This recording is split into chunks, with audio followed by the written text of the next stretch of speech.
media evangelism and relational evangelism.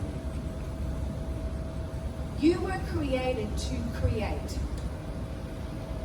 You say that with me? I was created to create. We were made by our Creator, and we have that thing inside of us that wants to create as well. Even the fact that we can reproduce out of from our own kind shows the fingerprint of God.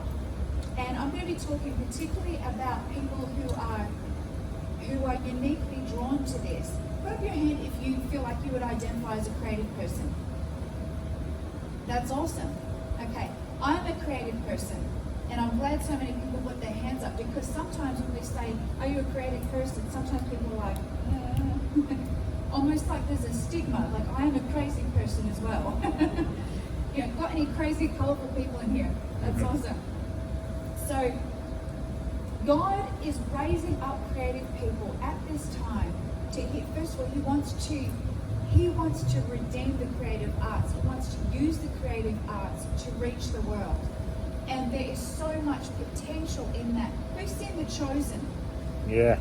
The Chosen series. That is amazing. One guy, I think it's Dallas Jenkins, I think is his name, the director. He decided that people should have more options than binge watching all of the stuff on Netflix.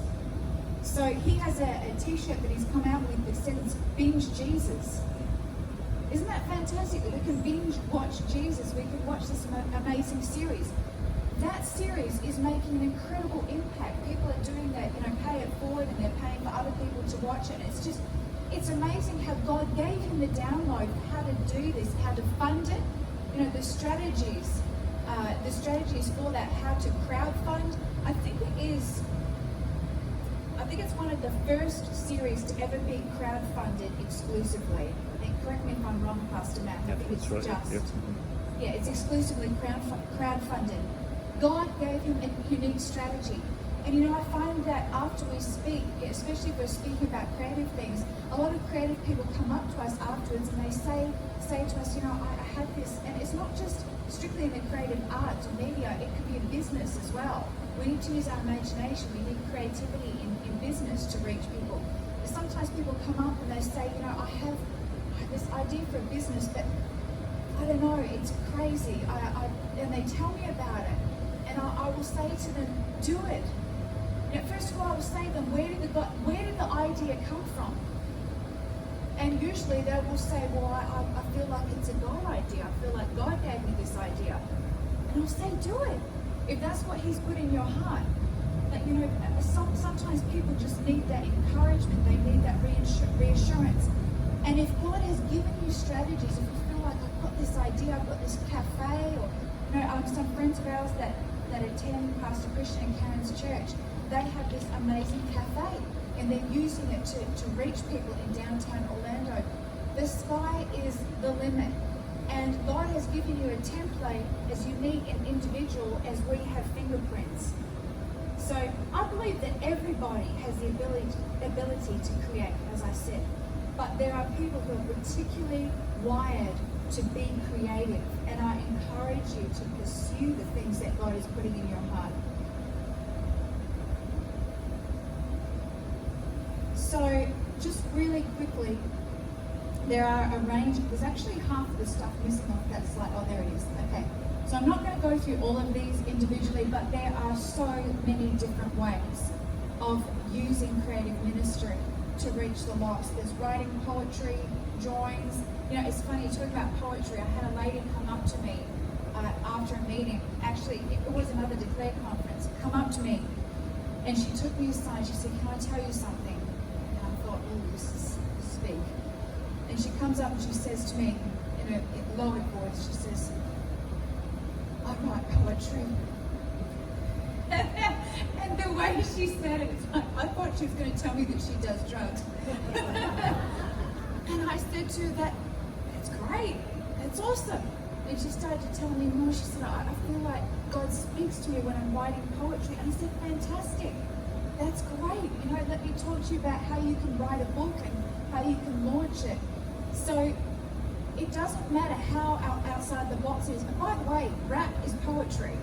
So Pastor Matt had a rap few weeks ago, that's poetry. And that can reach the lost as well. Who knows about Toby Mac? Guys like Toby Mac and Lecrae, they're reaching people using poetry. But it's not poetry in a form we would think of as poetry, but it's reaching people. So dance, music, drama. I'm a drama teacher by trade. Like I said, I believe God is going to redeem. He's going to redeem drama. I think that, and this is not having a go at the church in Australia, but when I was in America, I noticed that the churches in America have really, they've really gotten a hold of that. You know, that revelation about using the creative arts. There's quite a few churches that they're bringing back drama in a big way. You know, they've got drama teams. They've got dance teams. In Latin America, dance troops in churches are huge. You know, in most of the churches that we went to in Costa Rica, they had really slick, really professional dance teams, but not just slick, because it's not enough to be slick, right? They were anointed. Yeah, they were filled with the Spirit of God, and you could feel that anointing on them. Photography is a great one. Who's heard of a guy called Ken Dunn? Photographer Ken Dunn, Australian photographer. Do you know him? Duncan, yeah. Yeah, Duncan. Ken Duncan, yeah. Duncan. I think Ken Dunn is a comedian. I think I just got the mixed up. Ken Duncan. So Ken Duncan was the photographer on set for The Passion. And those pictures have reached so many people. He's got a coffee table book of it. You know, and one of them, all it is it's Jesus' hand reaching out to the woman that was accused of adultery, found in adultery. And you can see the dust particles falling off her hand. You see the dirt on her hands as she reaches up to Jesus, and it's phenomenal. It's the gospel in a picture. It's beautiful. So, visual arts, media, technology. Who has a Facebook account? You have the ability to preach every day without opening your mouth. And you know, God will use whatever seed you have. Maybe you might not be someone like Pastor Christian who can, you know, yell at that guy on the plane, and I wish I could do that. I'm working up to doing things like that, you know, but I just felt God say to me the other day, you know, I did something and I felt like it's not enough. That's the biggest lie of the enemy. He will say to you, that's not enough. But what does Jesus say? Mustard seed. And that applies to anything, not just faith. Whatever we give him, he will expand it and he will grow it. So you might just start out saying things on Facebook, you know, putting scriptures up. Pastor Matt puts scriptures up every day. You know, put a scripture up, do that.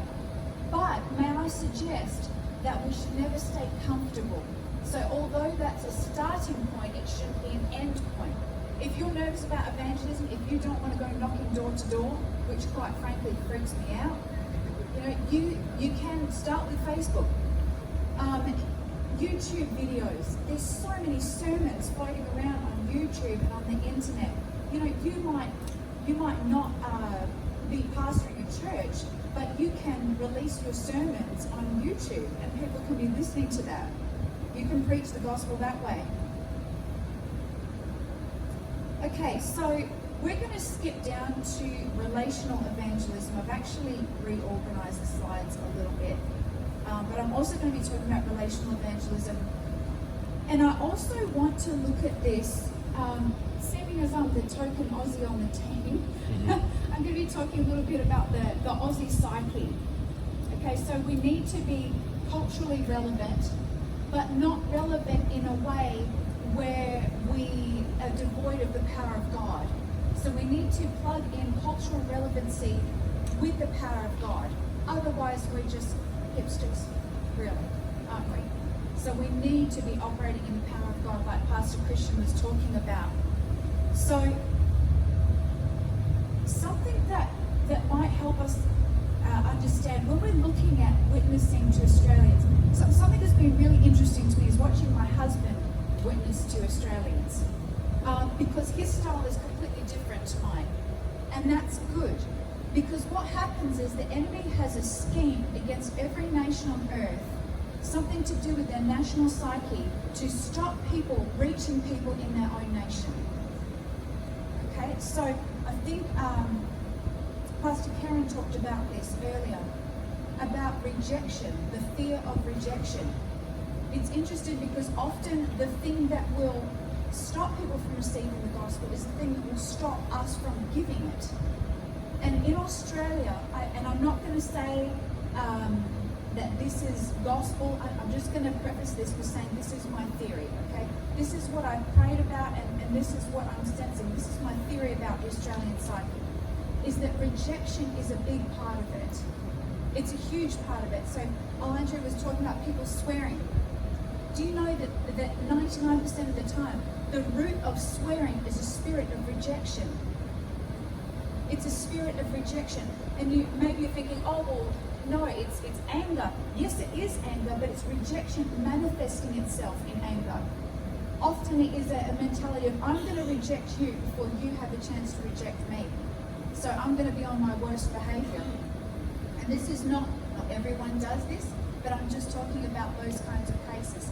So I believe that when the convicts came over to Australia, and not all were convicts, I'm aware of that, there were lots of free settlers as well. But when our nation was founded and the convicts came over, they experienced what? Great rejection. Rejection from Mother England, rejection from the authority, the establishment. Who was the establishment? Part of that was the church. The church, they experienced tremendous rejection from the church. And we need to understand that often when we're trying to reach Australia, we need to get past that rejection, and in ourselves as well. What's the greatest fear? When we speak to people, they're going to reject me. They're going to reject me. I find it easier to witness to Americans than Australians. Isn't that funny? Because that spiritual dynamic is not at play. But you know, I've learned that as Australians, we appreciate people saying the truth. And you might be thinking, well, there's all this political stuff going on at the moment. Yes, there is. But it doesn't sit well in the Australian psyche. I believe that. Even the university students that are being indoctrinated with this, they're having it shoved down their throats. It doesn't sit well. Because I believe at the heart, and this is not just an Australian thing, this is a human thing, we want to know the truth.